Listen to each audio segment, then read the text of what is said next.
To acquire a surgical precision with your speech, the first of 3 secrets you should know about is atomic wording. Atomic wording is the practice of splitting, like atoms, your vague words into detailed components.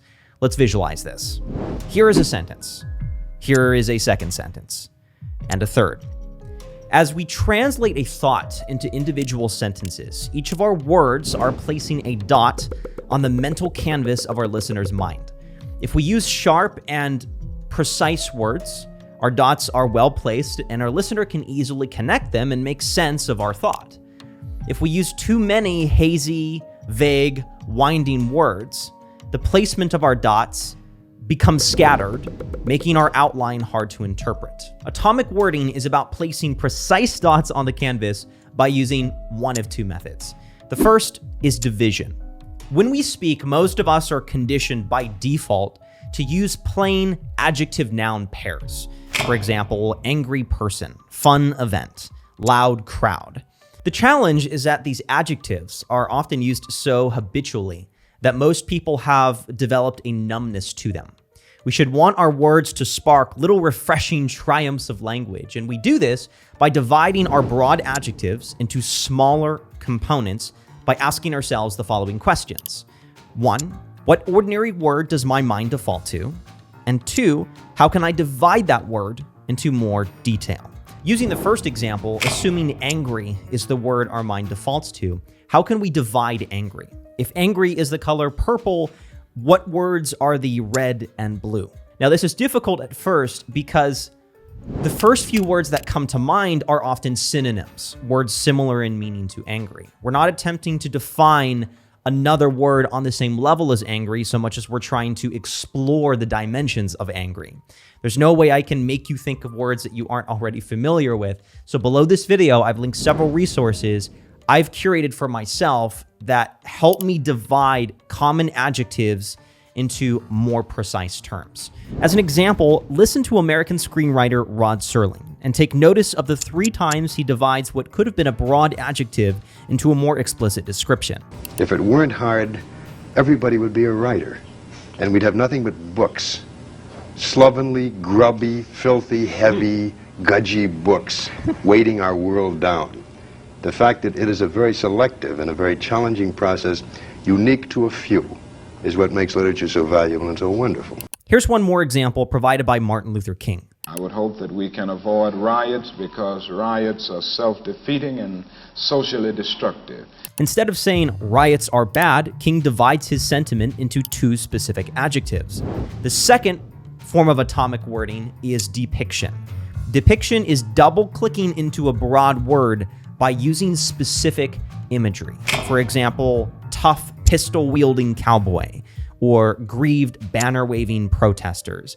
You have to understand that when you use common adjectives, you're ultimately using an unfocused lens. The word disgusting, for example, is an unfocused lens that is generally used to describe off-putting things. Precision with speech is achieved by articulate speakers when they focus the lens on a specific characteristic. For example, bold mountain climbing explorer, curious YouTube consuming autodidact. The most common depiction formula is adjective, compound adjective, noun. To use this formula, first acknowledge the initial adjective that comes to mind, the unfocused lens that we talked about, and then proceed to focus that lens on a distinct supporting detail.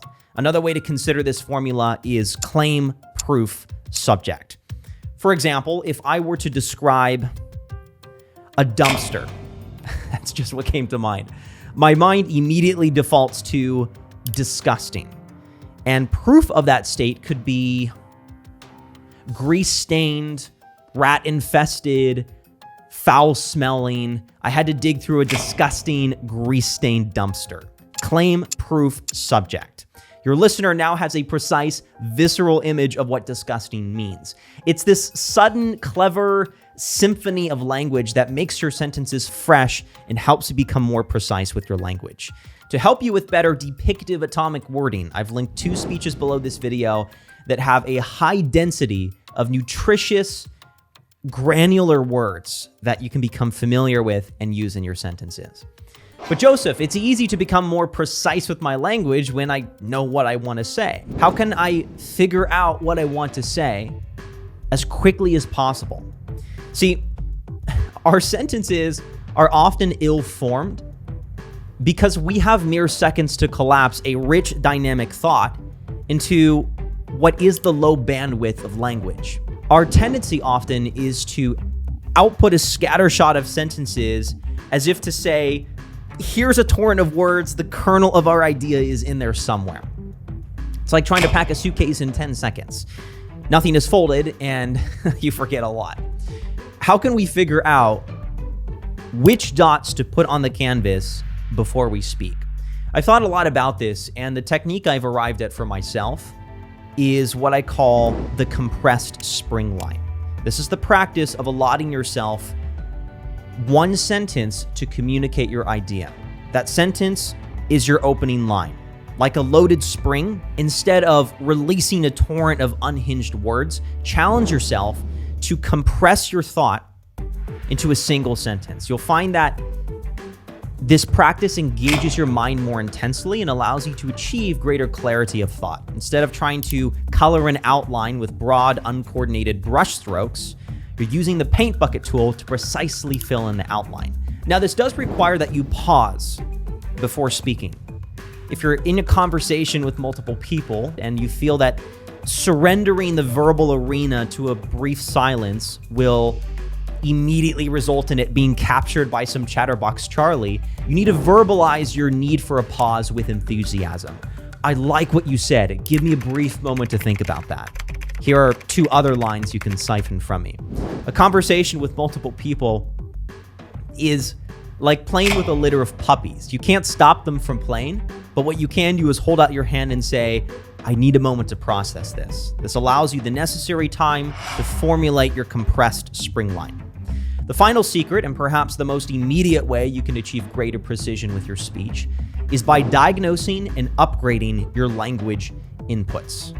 Before I took command of my language 2 years ago, I used to dispense a lot of juvenile vocabulary, even when I was aware of the cheap, shoddy language I would be using.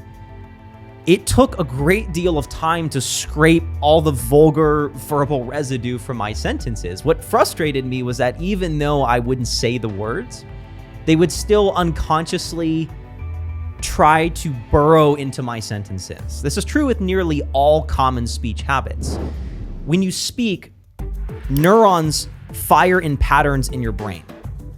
The more a pattern fires, the easier it becomes to activate in your speech. There's a pattern between a cathartic swear word and an encounter with pain, and between someone posed to leap from a building and your instinctive interventionist reply, don't do it, you have so much to live for.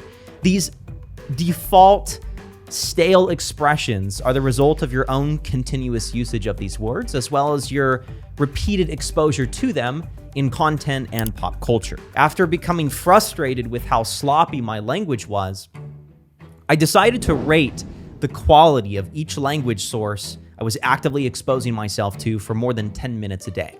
A 1 was a broken, crude sentence, while a 10 was comparable to the powerful, soul-penetrating words of history's greatest articulators. What I realized was that I had little exposure to anything above a 5 in articulation, the threshold of an average conversation with a stranger. I created this worksheet to help you diagnose your language inputs like I did. I suggest taking a few minutes to note each source of language that you encounter for more than 10 minutes each day. This is intended to bring awareness to how your speech is being influenced and help you break out of any imprecise verbal ruts you might find yourself in. After I had spent time diagnosing my own language inputs, I began an active search for rich, leafy sources of language that could counterbalance the cheap language I was exposed to. Just like tuning a radio, there are going to be frequencies that produce static and buzz, but there are also clear, clean signals. I eventually assembled what I call the list of clean verbal signals that have helped me achieve greater precision and agility with my vocabulary. This list I want to share with you below this video and includes various books, Spotify playlists, resources, and speeches. If you don't like what you're outputting, you have to change the inputs. Each of you has something incredible to offer this world, and you deserve to be heard. Thanks for watching, and consider subscribing.